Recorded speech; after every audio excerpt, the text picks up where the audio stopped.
বাংলাদেশের সামনে আসছে ইতিহাসের সবচেয়ে বড় বাজেট, প্রায় ৮,৫০,০০০ কোটি টাকার বাজেট। কিন্তু বড় প্রশ্ন হলো, এই বিশাল বাজেটের টাকা আসবে কোথা থেকে? একদিকে নতুন সরকারের নির্বাচনী প্রতিশ্রুতি, অন্যদিকে রাজস্ব ঘাটতি, ব্যবসায়িক স্থবিরতা এবং IMF এর কঠোর শর্ত, সব মিলিয়ে দেশের অর্থনীতি এখন এক কঠিন বাস্তবতার মুখোমুখি। অর্থ মন্ত্রণালয়ের সূত্র বলছে, ২০২৬ থেকে ২৭ অর্থ বছরের বাজেটের আকার হতে পারে ৮,৪৮,০০০ থেকে ৮,৫০,০০০ কোটি টাকা। এদিকে উন্নয়ন প্রকল্পের জন্য বার্ষিক উন্নয়ন কর্মসূচি বা এডিপি হতে পারে প্রায় ২.৫ লাখ কোটি টাকা। তুলনা করলে দেখা যায়, ২০২৫ থেকে ২৬ অর্থ বছরের বাজেট ছিল ৭,৯০,০০০ কোটি টাকা, অর্থাৎ এবার বাজেট বাড়তে যাচ্ছে উল্লেখযোগ্যভাবে। সবচেয়ে উদ্বেগের বিষয় হলো বাজেট ঘাটতি। চলতি অর্থ বছরে বাজেট ঘাটতি ছিল ২,২৬,০০০ কোটি টাকা, কিন্তু নতুন অর্থ বছরে যা হবে বাংলাদেশের ইতিহাসে সবচেয়ে বড় বাজেট ঘাটতি।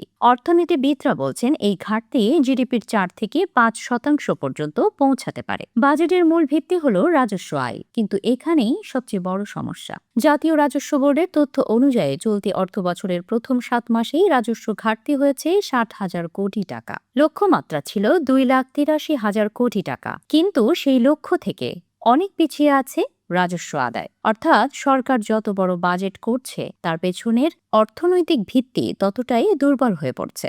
নতুন সরকার ইতোমধ্যে বেশ কিছু বড় প্রতিশ্রুতি বাস্তবায়নের কাজ শুরু করেছে, যেমন ফ্যামিলি কার্ড। প্রথম ধাপে কার্ডধারী পরিবার প্রতি মাসে পাবে ২,৫০০ টাকা। এছাড়া রয়েছে কৃষক কার্ড, নতুন পে স্কেল ও বিভিন্ন সামাজিক সুরক্ষা কর্মসূচি। শুধু সরকারি কর্মচারীদের নতুন পে স্কেলের জন্যই বেতন ভাতা খাতে বরাদ্দ বাড়ানো হয়েছে ২২,০০০ কোটি টাকা। এর পাশাপাশি রয়েছে আন্তর্জাতিক চাপ। IMF এর $৪৭০ কোটি ঋণ কর্মসূচির শর্ত পূরণ করতে হবে। এই শর্তগুলোর মধ্যে রয়েছে ভ্যাট বাড়ানো, ভর্তুকি কমানো, কর ব্যবস্থার সংস্কার ও ব্যাংক খাতের সংস্কার। কিন্তু অর্থনীতিবিদরা বলছেন, এসব শর্ত বাস্তবায়ন করলে সাধারণ মানুষের ওপর বাড়তি চাপ পড়তে পারে। আরেকটি বড় সমস্যা হলো বেসরকারি খাতে বিনিয়োগ কমে যাওয়া।